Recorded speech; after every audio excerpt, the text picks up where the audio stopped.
ನಮಸ್ತೆ ಎಲ್ರಿಗೂ. ಒನ್ ಕರ್ನಾಟಕಗೆ ಸ್ವಾಗತ.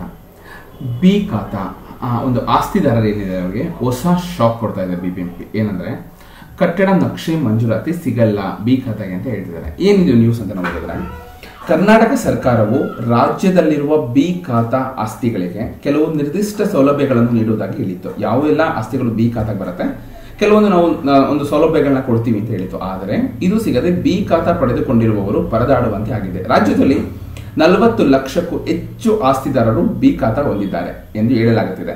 ರಾಜ್ಯಾದ್ಯಂತ ನೀವು ನೋಡೋದಾದ್ರೆ ಎಲ್ಲಾ ಅನಧಿಕೃತ ಹಾಗೂ ಅಕ್ರಮ ಆಸ್ತಿಗಳಿಗೆ ಒಂದು ಬಾರಿ ಬಿ ಖಾತಾ ನೀಡುವ ಅವಕಾಶವನ್ನು ಮೊದಲು ಸರ್ಕಾರವು 3 ತಿಂಗಳ ಅವಧಿ ನೀಡಿತ್ತು. ಇದೀಗ ಇನ್ನೂ 3 ತಿಂಗಳ ಅವಧಿಗೆ ಬಿ ಖಾತಾ ನೀಡುವುದಾಗಿ ವಿಸ್ತರಿಸಲಾಗಿದೆ ಅಂತ ಹೇಳಲಾಗ್ತಿದೆ. ಆದರೆ ಇದೀಗ ಬಿ ಖಾತಾ ಆಸ್ತಿದಾರರಿಗೆ ಒಂದು ದೊಡ್ಡ ಸಂಕಷ್ಟ ಎದುರಾಗಿದೆ. ಅಂದ್ರೆ ಬಿ ಖಾತಾ ಇದ್ದರೂ ಯಾವುದೇ ಕಟ್ಟಡ ನಿರ್ಮಾಣ, ವಿದ್ಯುತ್ ಮತ್ತು ನೀರಿನ ಸಂಪರ್ಕವನ್ನು ತೆಗೆದುಕೊಳ್ಳುವುದಕ್ಕೆ ಸಾಧ್ಯವಾಗುತ್ತಿಲ್ಲ.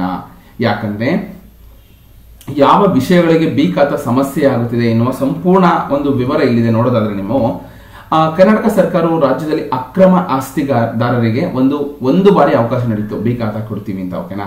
ಸೊ ಬಿ ಖಾತಾ ಒಂದು ಪಡೆದುಕೊಂಡಿದ್ರು, ಕೆಲವೊಂದು ಗೊಂದಲಗಳು ಕೂಡ ಸೃಷ್ಟಿಯಾಗಿದೆ. ಓಕೆನಾ. ಹಾಗೆ ರಾಜ್ಯಾದ್ಯಂತ ನೋಡಿದ್ರೆ ಕರ್ನಾಟಕ ಸರ್ಕಾರವು ಬಿ ಖಾತಾ ಅಭಿಯಾನವನ್ನೇ ಕೂಡ ಪ್ರಾರಂಭ ಮಾಡಿತ್ತು, ಈಗಲೂ ಕೂಡ ಪ್ರಾರಂಭಿಸಿದೆ. ಒಂದು ಬಾರಿ ಎಲ್ಲಾ ಅನಧಿಕೃತ ಹಾಗೂ ರೆವಿನ್ಯೂ ಪ್ರಾಪರ್ಟಿಗಳಿಗೆ ಬಿ ಖಾತಾ ನೀಡಲಾಗುತ್ತಿದೆ. ಆದರೆ ಇಲ್ಲಿಯವರೆಗೂ ಬಿ ಖಾತಾದಲ್ಲಿ ಇರುವ ಗೊಂದಲಗಳನ್ನು ಬಗೆಹರಿಸಿಲ್ಲ ಎನ್ನೋ ಒಂದು ಆರೋಪ ತುಂಬಾ ಕೇಳ್ಬರ್ತಿದೆ. ಇದೀಗ ಬೃಹತ್ ಬೆಂಗಳೂರು ಮಹಾನಗರ ಪಾಲಿಕೆ ಸಹ ಬಿ ಖಾತಾ ಹೊಂದಿರುವವರ ಯಾರೆಲ್ಲ ಬಿ ಖಾತಾ ಹೊಂದಿದ್ದಾರೆ ಒಂದು ಆಸ್ತಿದಾರರಿಗೆ ಕೆಲವೊಂದು ನಿರ್ದಿಷ್ಟ ನಿರ್ಬಂಧಗಳನ್ನ ವಿಧಿಸಿದೆ. ಸೊ ಯಾವುದು ಅಂತ ನೋಡೋದಾದ್ರೆ, ಕಟ್ಟಡ ನಕ್ಷೆ ಮಂಜೂರಾತಿ ಸಮಸ್ಯೆ. ಮೊದಲನೇದಾಗಿ, ಬೃಹತ್ ಬೆಂಗಳೂರು ಮಹಾನಗರ ಪಾಲಿಕೆಯು ಬೆಂಗಳೂರಿನ ಅನಧಿಕೃತ ಹಾಗೂ ಅಕ್ರಮ ನಿರ್ಮಾಣ ಮಾಡಿರುವ ಒಂದು ಕಟ್ಟಡದ ಭಾಗಗಳನ್ನು ತೆರವುಗೊಳಿಸಿ ಅಂದ್ರೆ ಮಾಡುವ ಬೃಹತ್ ಕಾರ್ಯಾಚರಣೆಗಳನ್ನು ನಡೆಸುತ್ತಿದೆ. ಆದರೆ ಇದೀಗ ಇದರ ಭಾಗವಾಗಿ ಯಲಹಂಕದಲ್ಲಿ ಅಭಿಯಾನ ಕೂಡ ನಡೆದಿದೆ. ಇನ್ನು ಬೆಂಗಳೂರಿನ ಬಿ ಖಾತಾ ಆಸ್ತಿದಾರರಿಗೆ ಕಟ್ಟಡ ನಕ್ಷೆ ಮಂಜೂರಾತಿಯನ್ನು ನೀಡುತ್ತಿಲ್ಲ. ಸೊ ಯಾರೆಲ್ಲ ಬಿ ಖಾತಾ ಹೊಂದಿದ್ದಾರೆ ಪ್ರಾಪರ್ಟಿ ಮೇಲೆ, ಅವರಿಗೆ ಒಂದು ಕಟ್ಟಡ ನಕ್ಷೆ ಮಂಜೂರಾತಿ ನೀಡುತ್ತಾ ಇಲ್ಲ. ಹಾಗಾಗಿ ಕಟ್ಟಡ ನಕ್ಷೆ ಮಂಜೂರಾತಿ ಇಲ್ಲದೆ ಕಟ್ಟಡ ನಿರ್ಮಾಣ ಮಾಡಿದರೆ ಆ ಕಟ್ಟಡಗಳನ್ನು ಕೆಡವಲಾಗುತ್ತದೆ ಅಂತ ಕೂಡ ಹೇಳಿದ್ದಾರೆ. ಇದು ಭಾರಿ ಗೊಂದಲಕ್ಕೆ ಸೃಷ್ಟಿ ಮಾಡಿದೆ. ಸೊ ನಮ್ದು ಯಾವುದೋ ಒಂದು ಪ್ರಾಪರ್ಟಿ ಬಿ ಖಾತಾ ಇರುತ್ತೆ, ಆ ಒಂದು ಸೈಟ್ ಅಂತ ಅನ್ಕೊಳ್ಳಿ.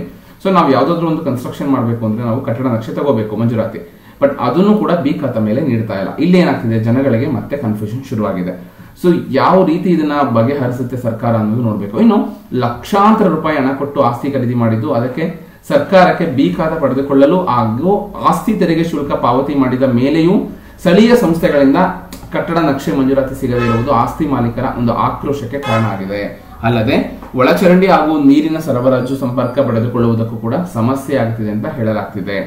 ಸೊ ನಿಮ್ದು ಯಾವ್ದಾದ್ರು ಬಿ ಖಾತಾ ಪ್ರಾಪರ್ಟಿ ಇದ್ರೆ ನೀವು ಯಾವ ರೀತಿ ಒಂದು ಪ್ರಾಬ್ಲಮ್ ನ ಫೇಸ್ ಮಾಡಿದಿರಾ? ಸೊ ಈ ರೀತಿ ಸಮಸ್ಯೆ ನಿಮಗೂ ಕೂಡ ಇದೆಯಾ? ಓಕೆನಾ. ಸೊ ಈ ಮಾಹಿತಿ ಒಂದು ಲೇಟೆಸ್ಟ್ ಅಪ್ಡೇಟ್ ಆಗಿದೆ. ಓಕೆನಾ. ಇದೇ ರೀತಿ ಒಂದು ಹೆಚ್ಚಿನ ಅಪ್ಡೇಟ್ಗಾಗಿ ನನ್ನ ಯೂಟ್ಯೂಬ್ ಚಾನಲ್ ಸಬ್ಸ್ಕ್ರೈಬ್ ಮಾಡಿ, ಇದೇ ರೀತಿ ಸಪೋರ್ಟ್ ಮಾಡ್ತಾ ಇರಿ. Thank you.